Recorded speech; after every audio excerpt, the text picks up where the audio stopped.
Thank you for coming. This is the online real estate training video number 4, presented by me, Richard Old.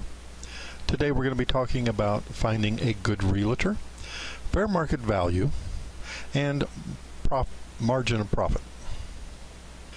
Let's start with how to hire the right realtor.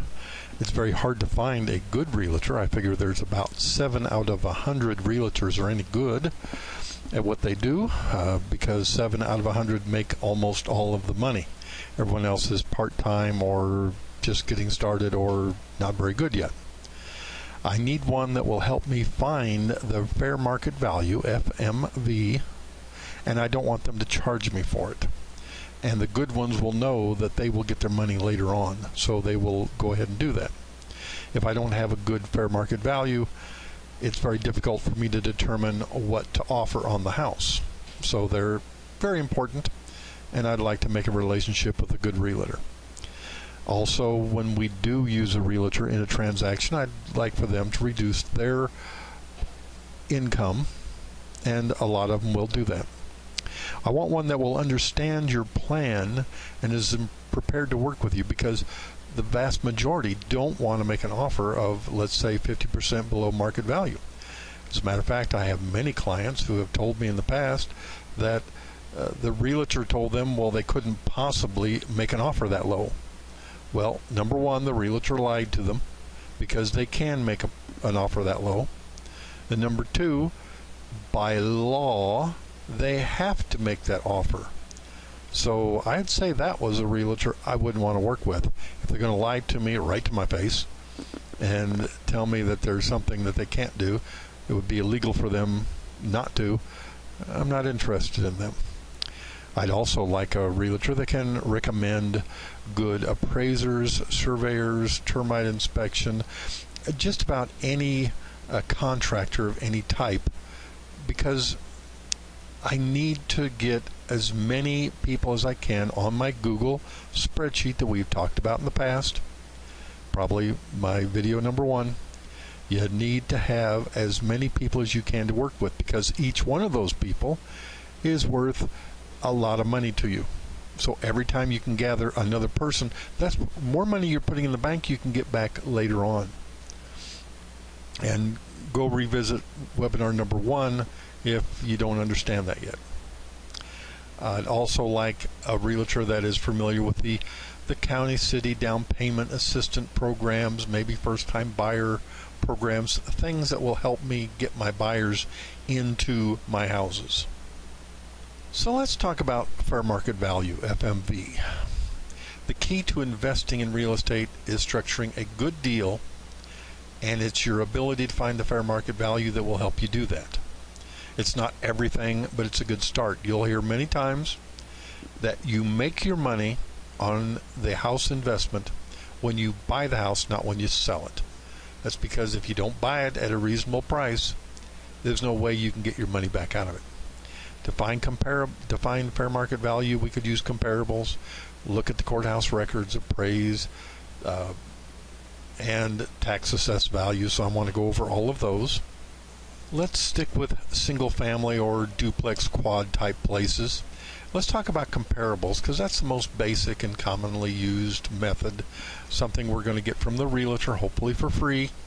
I need a minimum of, let's say, 3 comparable houses sold in my neighborhood in the last 6 months.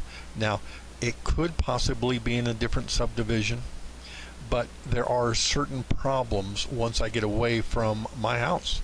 Once I get to a different street, the houses could be different. As a matter of fact, if you have a major highway traveling through that subdivision, the ones on one side may be a completely different price than the other side. So be very careful about comparables that are too far away.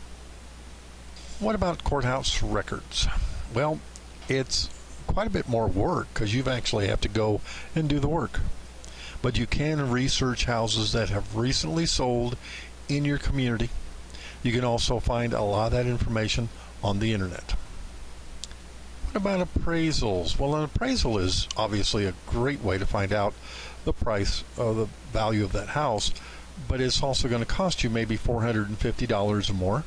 And if you are going to look at 10 houses and only buy one, that adds a tremendous amount of cost to your doing business. So if you can find an appraiser who is willing to give you free appraisals, or just sort of guesstimates, not full appraisals, as to what those houses are worth, and then you can give them a piece of the action after you buy and sell a house. That would work out well for both of you, because they're just selling their time anyway. It doesn't take them long to figure out the value of a house, a general value of the house, and that's really all we need. We don't need the exact value. We just need a general value, because it's going to cost us a certain amount to get it repaired, and then what we sell it for is still a guesstimate anyway. So if we can get let's say someone to do appraisals for us for free, get paid after the fact, that would be something we'd be interested in. What about the tax assessed value? I don't really like this very well in the area that I live in, because the tax assessors do not do a good job of finding the value of a house. Usually it's going to be less than the fair market value, and we have to find out how much less. So we could get, after a while, we could find out how much houses are selling for, and then what was their tax assessment, and figure out if it's 80% on the average. Well, then we can use that to, let's say, find the value of a $65,000 house divided by 0.8, and you will find it to be $81,250. So if it falls in line with the other houses, then we should expect it to sell for $81,250. You could usually find the assessment. It's usually on the tax bill. We do talk about margin of profit evaluation. You just take the potential profit, divide it by the market value, and you have the margin of profit. So if it's a $100,000 house, pardon me for rounding it up, but or rounding it out because it's easy to use that number. Purchase price is $70,000. Then your potential gross profit is $30,000. Divide by 100,000, you get 30% margin of profit.